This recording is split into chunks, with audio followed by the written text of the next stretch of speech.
तर गेल्या अनेक वर्षांपासून भाजपनं राखलेला एक बुरुज आज ढासळला। विदर्भातल्या चंद्रपूरमध्ये पक्षाला प्रचंड मोठा फटका बसला।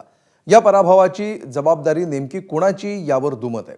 मुख्यमंत्री एक सांगतायत तर पक्षाचे ज्येष्ठ नेते सुधीर मुनगंटीवारांचा सूर मात्र जरा वेगळा लागलाय।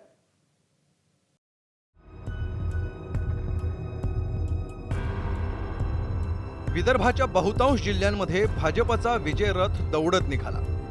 100 पैकी निम्म्यापेक्षा जास्त नगराध्यक्षपद भाजपनं आपल्या खिशात टाकली। पण हा रथ रोखला काँग्रेस नेते विजय वडेट्टीवारांनी आपल्या चंद्रपूर जिल्ह्यात।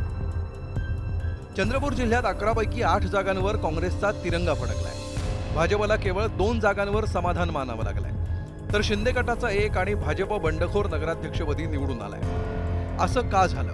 भाजपची रणनीती चुकली की स्थानिक नेतृत्व कमी पडलं? नागपूरच्या पत्रकार परिषदेत मुख्यमंत्री देवेंद्र फडणवीसांना हाच प्रश्न विचारण्यात आला।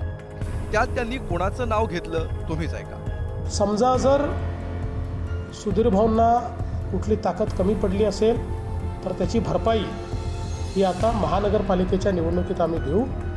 पूर्ण ताकद देऊन चंद्रपूरची महानगरपालिका आम्ही निवडून आणू।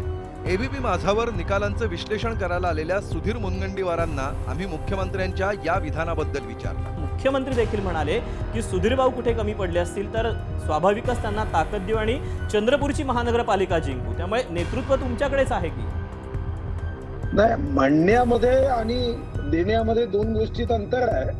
तर आता वाट बघू आपण। सुधीर भाऊ एवढ्यावरच थांबले नाहीत, त्यांनी पक्ष नेतृत्वावर थेट हल्लाच चढवला। पक्ष नेतृत्वाने गटबाजीला पोषक असं वातावरण दुर्दैवाने निर्माण केलं। आणि नंबर 2, या 4 जिल्ह्यांमध्ये मतदारांचा जो विकासावरचा विश्वास होता त्याबद्दल त्यांच्या मनात शंका येईल असा निर्णय केला। जिल्ह्यामध्ये प्रवेश देताना जिल्हा अध्यक्ष असतील किंवा मी इतकी वर्ष काम करतो, कोणतीही चर्चा न करता प्रवेश दिला जातो आणि त्याच्यातून नवीन नवीन गट उभे केले जातात। तर माझं व्यक्तिगत मत होतं की पक्षाने विचारपूर्वक दिलं पाहिजे। भारतीय जनता पार्टीमध्ये आल्यानंतरही संघाच्या विविध कार्यक्रमाला विरोध करणारे हे जर पक्ष नेतृत्वांच्या मांडीला मांडी घालून बसतात तर सामान्य कार्यकर्त्यांना याबद्दल निश्चितपणे खेद आणि खंत वाटते। फडणवीस 3.0 मंत्रिमंडळात स्थान नसल्याची खंत देखील सुधीर भाऊंच्या बोलण्यातून डोकावलीच। मी आता मंत्रीही नाही आणि पक्षाने मला काही फारशी जबाबदारी दिली नव्हती। भंडारा, गोंदिया, गडचिरोली, चंद्रपूर या 4ही जिल्ह्यामध्ये कोणतंच प्रतिनिधित्व पक्षाने दिलं नाही। काही जिल्ह्यांमध्ये 4 कॅबिनेट मंत्री राहिले आणि 4 जिल्हे म्हणून एकही मंत्री राहिला नाही। तर निश्चितपणे मतदारांचा या बाबतीवर विकास होऊ शकतो की नाही याबद्दल त्यांच्या मनात कदाचित शंका आली असेल।